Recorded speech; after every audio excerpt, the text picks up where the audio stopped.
quitter Stanman Shinzala, mais qu'on y a c'est Falodja qui a privé sous nous, qui c'est troisième bande officielle qui apparaît dans le carnaval là. Ça nous arrive remarquer dans le 5e prélude carnaval, ça, c'est que il y a une forte présence de police nationale d'Haïti ensemble à Croix-Rouge qui permettent que m'assurer sécurité pour le carnaval là. La police nationale a déployé sous tout port là et nous représentons ça Croix-Rouge là aussi. Donc, ils ont bien d'ambulance si tu as qu'à faire le dia au champ.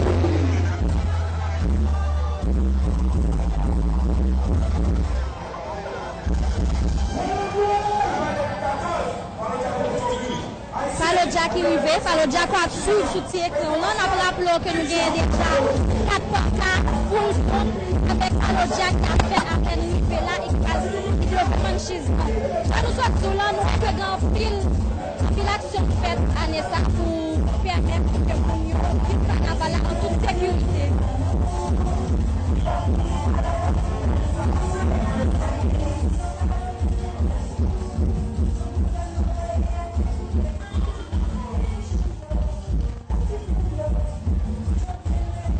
Avec bien ça que nous vivons, la télévision nationale d'Haïti, c'est une couverture totale capitale.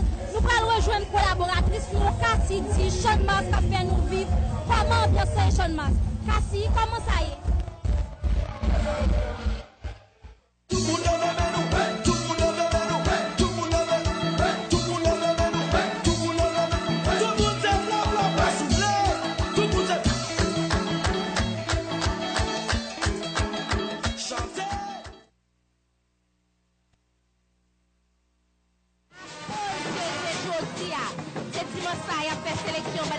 Pour participer dans le carnaval national là. Bon, il va y arriver 13 ans.